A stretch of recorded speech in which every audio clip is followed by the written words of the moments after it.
बिस्मिल्लाहिर्रहमानिर्रहीम। अस्सलाम वालेकुम पाकिस्तान। नाजरीन, आप देख रहे हैं आवाज़ बहावलपुर न्यूज़ चैनल और मैं हूं आपका मेज़बान अहमद महबूब। नाजरीन, जैसा कि आप सब जानते हैं कि हम आप लोगों के लिए आज की शख्सियत प्रोग्राम लेकर आया करते हैं। आज मैं आपको जिस शख्सियत का तारुफ़ करवाने जा रहा हूँ, आप किसी तारुफ़ के मोहताज नहीं है। आप कानूनदान हैं, आप सियासतदान हैं। मैं इस टाइम चिश्तिया बार एसोसिएशन में मौजूद हूँ। मेरे साथ मौजूद हैं चौधरी मुज़म्मिल हुसैन गुजर, एडवोकेट हाई कोर्ट, साबका सदर बार एसोसिएशन चिश्तिया साल 2012। आज हम चिश्तिया शहर के मसैल के हवाले से बात करेंगे और चिश्तिया को ज़िला बनना चाहिए या नहीं बनना चाहिए, सूबे के हवाले से बात करेंगे, यंग वकला के हवाले से बात करेंगे। तो आइए चौधरी मुज़म्मिल हुसैन गुजर साहब से बात करते हैं। अस्सलाम वालेकुम सर। वालेकुम सलाम। कैसे हैं आप? अल्हम्दुलिल्लाह ठीक हूँ सर, बहुत शुक्रिया, आपने हमें कीमती टाइम दिया, हमें मौका दिया बात करने का। सर, हम तालीम के हवाले से बात करें तो मैं ये जानना चाहूँगा कि आपने अपनी इब्तदाई तालीम कहाँ से हासिल की, आपका तालीमी सफ़र कैसे रहा? मैंने इब्तदाई तलीम अपनी चक अब्दुल्ला से मिडिल पास किया, फिर मैंने ग्रेजुएशन चक गवर्नमेंट डिग्री कॉलेज चिश्तिया से और मैंने लॉ की डिग्री इस्लामी यूनिवर्सिटी बावलपुर से पास किया। वकील बनने का शौक़ कैसे पैदा हुआ? आपको शौक़ था या आपके घर वालों ने कहा कि आपको वकील ही बनना है? ये जब मैंने बीए पास किया जी, तो उस वक्त मेरे वालिद साहब का बड़ा शौक़ था कि मैं आप वकील बनूँ, इसलिए मैं बाई चांस नहीं बना, बल्कि मेरे वालिदैन की इसमें बड़ी ख्वाहिश थी। सर, एक अच्छे वकील में क्या खसूसियात होनी चाहिए? क्या देखते हैं कि अच्छे वकील में क्या ऐसी क्वालिटी होनी चाहिए जो आपको लगे कि वकील है ये? वकील के लिए सबसे पहले तो ये है कि उसको अपनी बुक्स पर एतमाद होना चाहिए, बुक्स पढ़े, उसके कमांड होनी चाहिए, एजुकेशन पे अपनी लॉ की कमांड होनी चाहिए। दूसरा, उसको जो उसके पास ब्रीफ है उसको अच्छे तरीके से तैयार करे, उसको प्रेजेंट करे अपनी कोर्ट में, और रैश नहीं होना चाहिए, सब्र के साथ अपना ब्रीफ पेश करे। तो जो फैसला है वो तो एक के हक में आना है, ये लाजमी नहीं कि उसको रैश हो और उसमें किसी के साथ झगड़ना नहीं चाहिए, कूल होना चाहिए। तो एक अच्छे वकील के लिए ये बड़ी अच्छी क्वालिटी ये है कि उसको किताबों के साथ प्यारा होना चाहिए, उसको लॉ पे कमांड होना चाहिए, और जो उसके पास ब्रीफ हो उसको प्रेजेंट करे, ये उसकी ये सबसे अच्छी खूबी है। बार और बेंच के ताल्लुक को किस तरह बेहतर किया जा सकता है, क्या कहेंगे इस बारे में? ये बार और बेंच तो शुरू से ही, जब से ये लॉ पाकिस्तान दुनिया बनी है उससे लेकर आज तक ये दो पहिए हैं, चोली दामन का साथ है दोनों का जी। तो कभी कभी इसमें ऊंच नीच हो जाती है, लेकिन एज ए होल वकील बेंच और बार है वो तकरीबन हमारे लोकल लेवल पे तो बड़ी अच्छे तरीके से चल रहे हैं, क्योंकि जजेस भी वकील होते हैं पहले, उसके बाद जज होते हैं जी। तो हमने तो आवाम का जो होता है ब्रीफ होता है, लोगों के मसाइल होते हैं, उनको पेश करने होते हैं, तो जजेस भी इसी माशरे का हिस्सा हैं। तो इंशाल्लाह ताला वकील वो भी कोशिश करते हैं बेंच और बार का अच्छा ताल्लुक चलता है, चलता रहेगा इंशाल्लाह ताला। हुकूमत वकला के लिए कोई इक़दाम कर रही है या नहीं? ये हुकूमत को आए हुए तकरीबन 3 साल हो चुके हैं, वादे भी तो चल रहे हैं। अभी तक तो जो मेडिकल की सहूलत थी वो भी कभी विड्रा हो जाती है, कभी ले लेते हैं वापस जी। तो वकला के लिए तो अभी तक एज सच आम वकील के लिए तो कुछ नहीं हुआ कि उनको लिए स्पेशल वकला कॉलोनी होनी चाहिए उनकी रहायश के लिए, मेडिकल की सहूलतें हैं, और वकला के लिए पीएचडी के लिए कोई ग्रांट होनी चाहिए, वो भी नहीं गवर्नमेंट दे रही। तो ये वकला जदीद जो नए वकला हैं उनके लिए चैम्बर के मसले होते हैं, वो भी अभी तक एज सच हमारे चिश्तिया में तकरीबन 100 से ज़्यादा वकील हैं जिनके पास चैम्बर लेस नहीं है चैम्बर। ठीक। तो कोशिशें जारी हैं, अल्लाह करे हो जाए, लेकिन अभी तक तो कुछ नहीं हुआ। सर, आप जब सदर बार थे तो आपने अपने दौर में क्या बार के लिए डेवलपमेंट करवाई थी? मैं जब 2012 में इलेक्ट हुआ तो उस वक्त मेरे दौर में गवर्नमेंट वफाकी हुकूमत से मुझे 10 लाख की ग्रांट मिली थी। तो उस वक्त हमारे पास ऐसा सच कोई लोकल बार के कोई फंड नहीं थे। तो मैं जब गया तो उस वक्त 5 लाख छोड़ के गया था बार में अकाउंट में। ज़बरदस्त। तो बाकी वकला के लिए मैंने यंग वकला के लिए कोशिश की कि उसके लिए चैम्बर का असूल हो जाए, तो वो चलता रहा, लेकिन कुछ बन गए कुछ नहीं बने। तो बार के हमारे तो पहले ये होता था कि वो मीटर ही कट जाता था लास्ट में, तो हमने बिजली का वही असूल के लिए अपडेट रखा, सारा सिस्टम, लाइब्रेरी को अपडेट किया, बुक्स लाए। तो वकला के लिए सबसे ज़्यादा जेवर तो ये होता है कि उसकी बुक्स होनी चाहिए उनके अपडेट एजुकेशन के लिए। इन फ्यूचर आपके क्या प्लान्स हैं बार के हवाले से? इन फ्यूचर अब तो माशाल्लाह मुझे तकरीबन, मैं 1995 में आया हूँ बार में, जी, 96 में, सॉरी 92 नहीं, 96 में, 96 में। 96 से लेकर अब तक मैं बार से के साथ ही मुंसलिक हूँ। तो इसमें मैं 2007 से 2010 तक मैं असिस्टेंट डिस्ट्रिक्ट पब्लिक प्रोसिक्यूटर भी रहा हूँ। तो वो भी एक एक्सपीरियंस है, पहले सर्विस में नहीं रहा, तो वो बाद में मैं फिर वापस ठीक। अपने शुबे में आ गया। ठीक।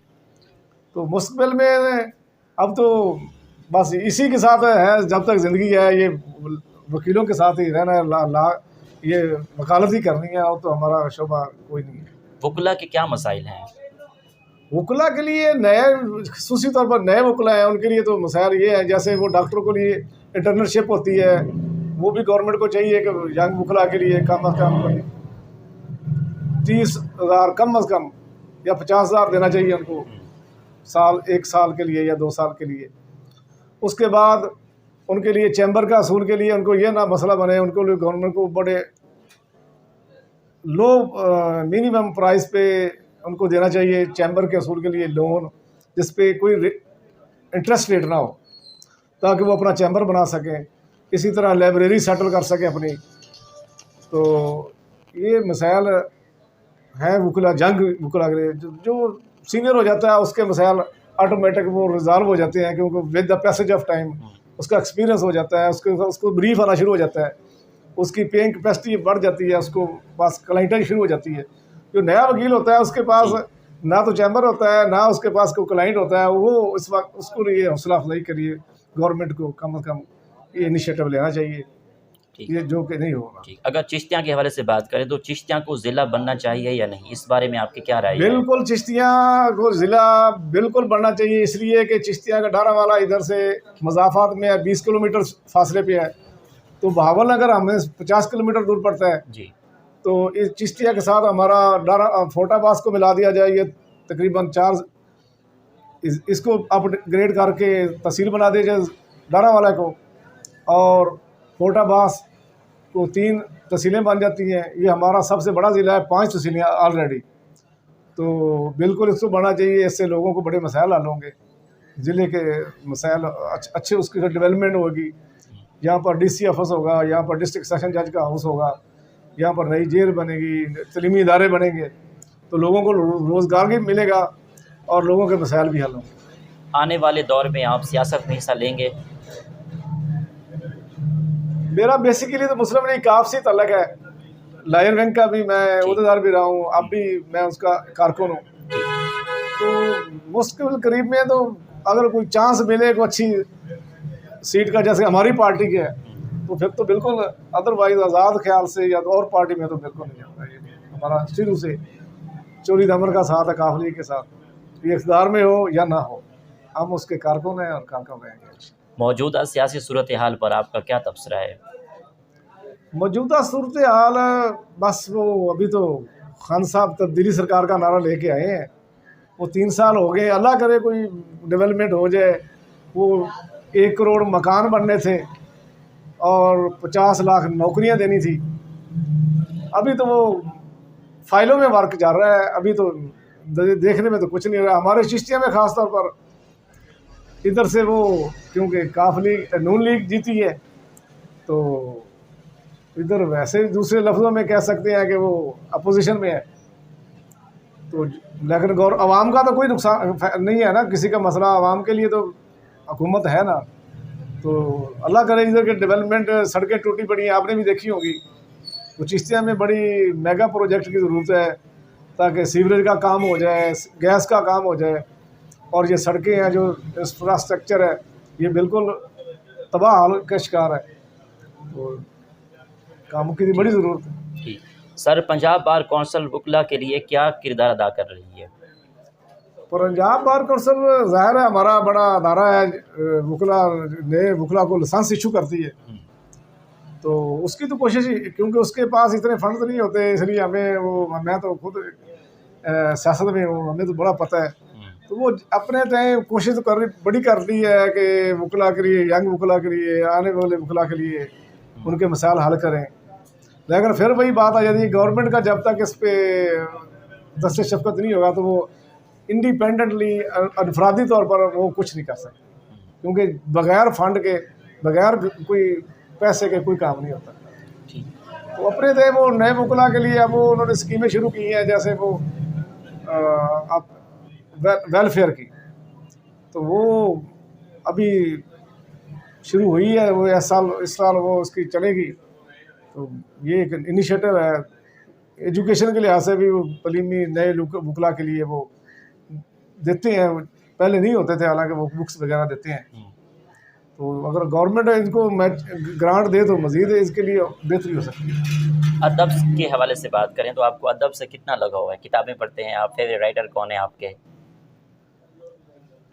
अब तो हम लाख ही बुक्स पढ़ते हैं, हमारे पास इतना टाइम नहीं बचता, सीधी सी बात है। बाकी जब FA में या BA में पढ़ते थे तो वो ऐसा इतना नहीं है, सीधी सी बात है। पाकिस्तान के कौन से शहर आपको अच्छे लगते हैं? पाकिस्तान सारा ही हमारा अपना मुल्क है, बड़ा प्यारा है। तो जैसे कि पंजाब में है वो लाहौर अच्छा है, बड़ा खूबसूरत शहर है, बागों का शहर है बड़ा माशाल्लाह। जैसे मुल्तान है, इस्लामाबाद भी बड़ा खूबसूरत शहर है। सूबा बहावलपुर बनना चाहिए या नहीं, इस बारे में आपके क्या ख्याल हैं? बिल्कुल बनना चाहिए, बल्कि हमारे तो बड़े खदशात हैं, अगर हम खुदा ना करे वो मुल्तान को बना दें तो हम तो मज़ीद ज़लील हो जाएंगे, क्योंकि बहावलपुर हमें यहाँ से 130 किलोमीटर है, हमारे रोड पे है, इसमें रास्ते में कोई शहर नहीं आता। तो मुल्तान इधर से तक इससे डबल 200-250 किलोमीटर है। तो हमारा तो मुतालबा यही होगा गवर्नमेंट से भी और अपने मीडिया के हवाले से भी कि बिल्कुल मुल्तान बना दें, हमें कोई इतराज़ नहीं है, लेकिन बहावलपुर का अपना जो है ना, पहले 1 यूनिट से पहले बहाल होना चाहिए। इसके लिए तो कोई इतनी ज़्यादा अमेंडमेंट की ज़रूरत नहीं है, ऑर्डिनेंस के जरिए बहाल हो सकता है, सदर साहब कर सकते हैं, जैसे पहले था इसकी आज़ाद खुद मुख्तार बहावलपुर स्टेट। तो बहावलपुर को बिल्कुल बहाल होना चाहिए। इसके 3 अजला हैं जिसमें भावल नगर है, रहीम यार खां है और बहावलपुर है। प्रोग्राम के आखिर में देखने वालों को, सुनने वालों को, बाहर की आवाम को, अपने दोस्तों को क्या मैसेज है आपका? मेरे सब दोस्तों से अपील है कि जैसे कोविड है, अल्लाह ताला इससे सबको महफूज रखे और पाकिस्तान की बेहतरी के लिए अल्लाह दुआ मांगते हैं हमेशा, अल्लाह पाकिस्तान को सलामत रखे, ता हयात सलामत रखे। बस यही दुआ है, अल्लाह ताला जब तक ये नाम रहेगा पाकिस्तान कायम रहेगा। बहुत शुक्रिया, आपसे बात करके बहुत अच्छा लगा। Thank you very much. जी तो नाजरीन, आपने आज की शख्सियत प्रोग्राम सुना। एक नए प्रोग्राम में मुलाकात होगी। इसी के साथ अल्लाह हाफिज़, अल्लाह निगहबान, पाकिस्तान जिंदाबाद।